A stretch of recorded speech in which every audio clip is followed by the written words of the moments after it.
ઝેરના ઘૂંટડા કરતા વધુ કડવો તો એક કોળિયો લાગે છે, જે મન મારીને જમવું પડે છે. તમારી આપેલી બંગડીઓ નહીં બેનબા. જે દિવસે તમારા વાલને મારા હૈયેથી ઉતારું ત્યારે તમે માનજો કે મેં તમને પારકા કર્યા.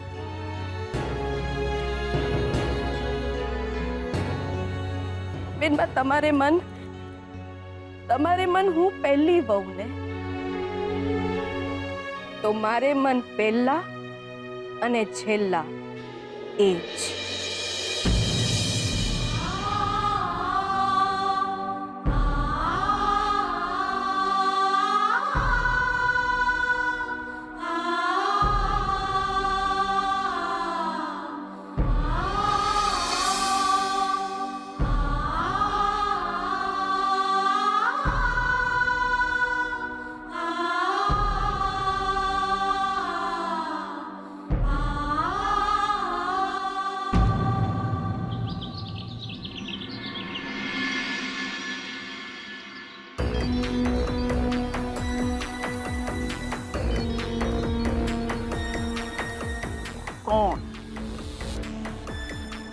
કોણ છે આ છોકરી જે મારી દીકરીની જિંદગીમાં આગ લગાડી શકે છે?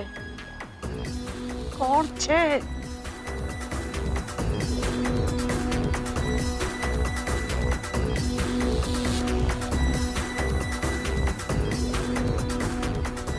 મમ્મા, મમ્મા, હા હું શિલ્પીના ત્યાં જઉં છું. મારી ફ્રેન્ડ હતી, ઓળખે છે ને? હા. શ્રુતિ, એક મિનિટ બેટા, મારે તારી સાથે થોડી વાત કરવી છે. હા, બોલ ને મમ્મા. શ્રુતિ, તારે લગ્નમાં કોને કોને બોલાવવાના છે? બીજું કોણ હોય મમ્મા? થોડા ફ્રેન્ડ્સ છે, બધાને ઓળખે જ છે ને તું. શિલ્પી છે, તોરલ છે, પિંકી છે અને વિધિ પણ આવવાની છે. આ બધી તારી જ ફ્રેન્ડ્સ છે ને? આઈ મીન શોધનને ઓળખે છે લોકો? નામથી, બાકી કઈ નહીં. અને હું કોલેજમાં હતી ત્યારે તો શોધન લંડન હતો ને. અને એમ પણ મમ્મા, શોધનને ક્યાં કોઈ છોકરી સાથે ફ્રેન્ડશિપ રહી છે? એ માત્ર મને જ ઓળખે છે, એટલે જ તો મને એ ગમે છે. એની જિંદગીમાં માત્ર હું જ છું. તમારી દીકરીના નસીબમાં બીજવર છે.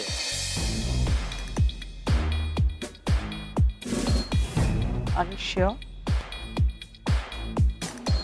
શોધનની જિંદગીમાં માત્ર ને માત્ર તું છે?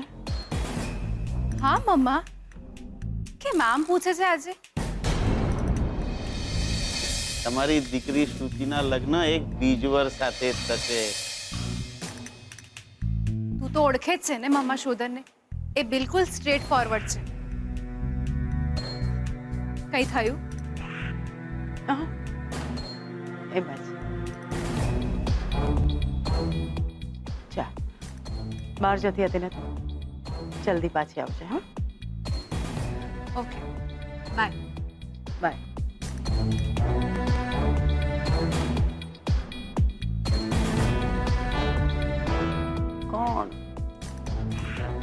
કોણ હોઈ શકે આ છોકરી?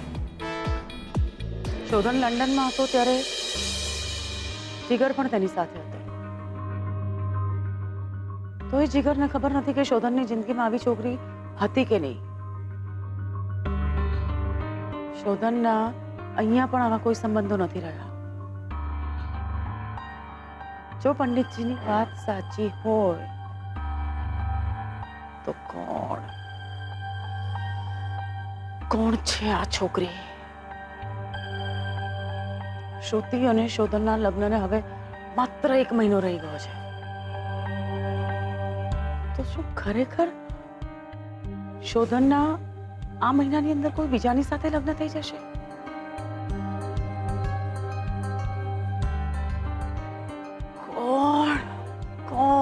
કોણ છે આ છોકરી?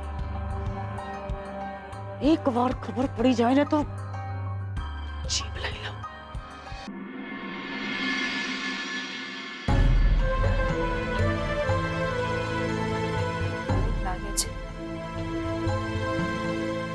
આ ઘરમાં બધાથી છુપાવી રહી છું, જુઠ્ઠું બોલી રહી છું, છેતરી રહી છું.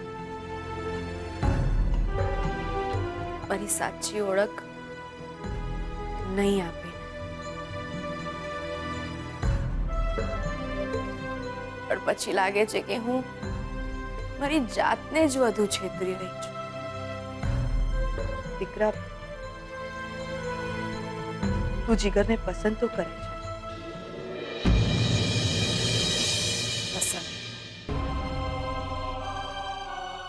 પસંદ કરવાથી શું બેનબા? સાથે જીવવા માટે તો જીદ જોઈએ, પસંદગી નહીં. જે જીદ મને એમના માટે નથી,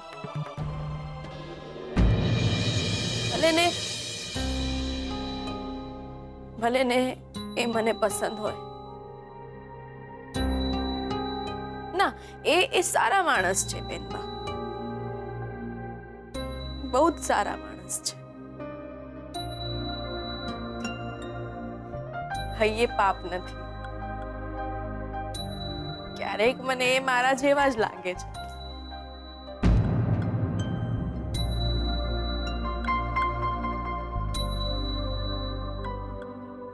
એ પણ અને એમનું જીવતર પણ. એ ચોમાસાની રાહ જોવી બહુ વસમી બેન, જે વાદળ ક્યારે વરસવાના જ નથી. લક્ષ્મી બેટા, બેનબા, આ કડાઓ એ જ્યારે મહેસાણા ગયા હતા ને, ત્યારે એમની બાએ મોકલી.